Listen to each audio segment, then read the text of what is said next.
Oh, what is up, everyone? It's me, Brendan, here today, aka Master Timothy, and I'm gonna be reenacting to Sirenhead's origin. I heard of the creature itself, but it's gonna be really cool. Let's do this in three, two, one, action.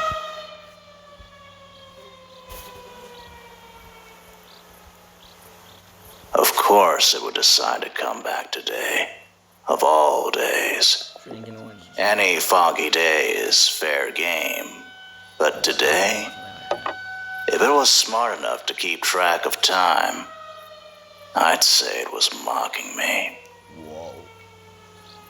It would have been easy to stay home that day. Aw. Maybe do something useful. Help pawn the fields or hang the washing up to dry like Ma asked. But the sun was so warm and inviting.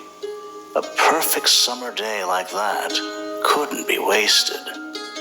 But even then, there's a million other things a kid could have done in a farm bathed in sunshine.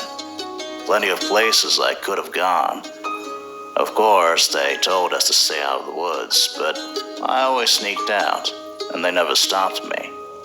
I thought Ma was paranoid. Who ever heard of people disappearing in those woods? That's the kind of stuff you hear in children's books. Pa gave that indifferent, listen to your mother nod whenever Ma brought it up. Probably too busy to care what she was lecturing me about.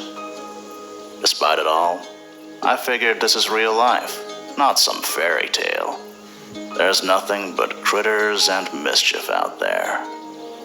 What really sent me into the woods that day was naivete, bravery, and a girl named Caroline. Even after thinking about it all these years, I can't quite put my finger on the moment things went wrong. Maybe I just wasn't alert or observant enough. Milo sure was, though. Good old boy. His walk got more and more tense, and he started growling. He always did that when meeting new people, so it was easy to dismiss. By that time, we were getting pretty deep into the woods, and I expected her to pop out from behind a tree at any second. She was definitely nearby, but I couldn't find her. And then she started calling my name, asking me to find her. Jackson! Here! Jackson! Come! No. Her voice was muffled, staticky, or maybe she was just further away from the spot where we said we'd meet. No. She wasn't as familiar with the woods as I was, so I started to worry that she'd gotten lost, even though she didn't sound scared. I arrived at the meeting spot, an old stump that kind of looked like it had a face carved into it. The woods were darker, the trees much taller and more dense, and there seemed to be fewer creatures around. It was quiet. No bird calls or squirrels scurrying up and down the tree trunks. I called to her a few times, but she just kept calling for me to come. Milo was still on edge, and I was starting to feel tense too. That could have been when things went wrong. After a few minutes, I was worried that she had hurt herself and needed my help. So I went up. Oh my god. Imagine if this was real. Oh, I would be like, no. And I can see the leg and hand of Siren Head. Honestly, how do we stop him? How do we stop Siren Head? Off in the direction of her voice, deeper into the woods. I called to her over and over, getting more concerned with every passing minute. The tree trunks were immense, and I can't say that the tales of people disappearing at the hands of a forest-dwelling monster didn't cross my mind. In my head, I was preparing a speech to recite for Caroline when I found her. Something about sending me on a wild goose chase through the woods and making me worry about her. She sounded like she was nearby, but something about her voice was freaking me out. I thought about turning back and calling it quits, but I felt like I was getting close. No, you're not, dude. No, Then you're not. Milo started barking the loudest I'd ever heard him and darted Yeah, back and Milo. forth around Good me. dog. I panicked and backed up too quickly, tripping over a root and falling. A sharp pain shot up my leg. From the forest floor, I looked up at the canopy, and my jaw dropped. Standing at least 40 feet tall was the nastiest combination of man and machine I'd ever seen. Its arms and legs were so thin, I could see the outlines of veins and bones beneath the skin. There wasn't a bit of flesh on its torso either. It looked like a vacuum-sealed skeleton. Whoa. But the creepiest part was its head, or lack of a head. Oh. Atop its my neck were a pair of God. sirens facing in opposite directions. No eyes or ears, but it did have mouths inside those sirens. And as I looked up at it, completely in shock, it turned down towards me and opened its mouths.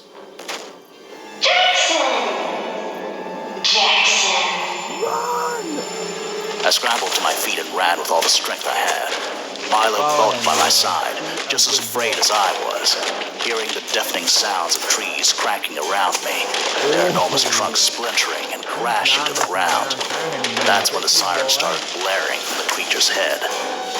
My muscles burned and my lungs screamed for air as I burst through the clearing of our east field.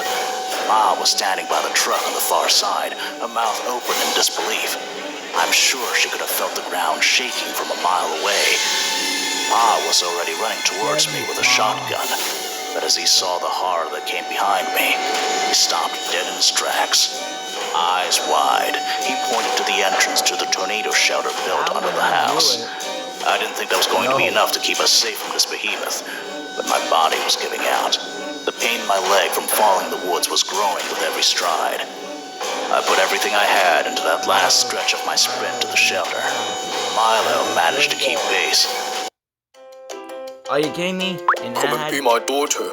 I will sell pigs to raise you. And Pa ran ahead to unbolt the door. Ma broke out of a trance and scrambled towards the shelter, too. The sirens blared on, though ironically there was no tornado. The door flew open and Pa dove inside. Milo leaped in ahead of me, and I stumbled in a few seconds later. It took a few beats for me to realize Ma hadn't come stumbling through the door behind me. She was running as quickly as she could manage, wild eyes staring right into mine, screaming the whole way. But the thing was faster than her. Its final step toward her shook the ground so intensely, I thought the house was going to come down on top of us. She was knocked off her feet, and its massive hand came down on top of her. I looked away, but Pa was transfixed. I'd never seen such helplessness and pain on his face. Ma cried out my name as I lifted her up, then turned to walk back towards the woods. We couldn't do anything but watch. Jackson, come.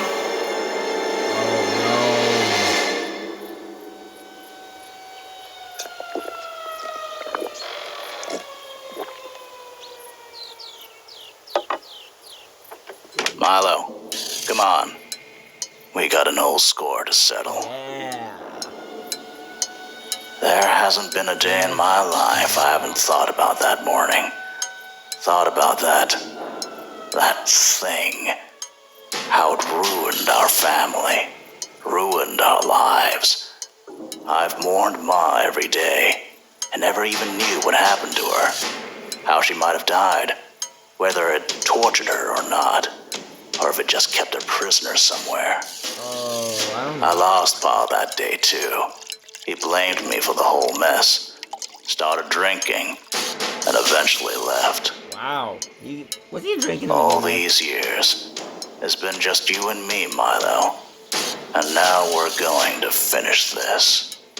Yeah. Wherever Come you've on, been all Jackson. these years, I'm sure you've only hurt people, taken others who were loved, torn families apart.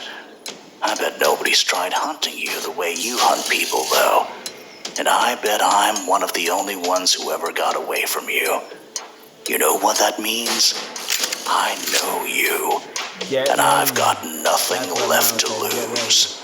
I hope you're ready to meet your maker, Sirenhead. Jackson, come. You took my mother.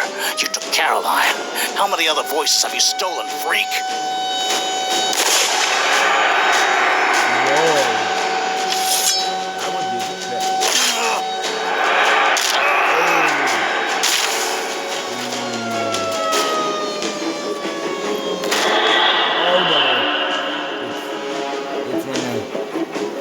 Devour him alive.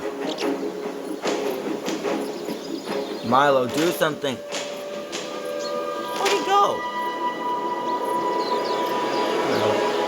Milo. Come, Milo.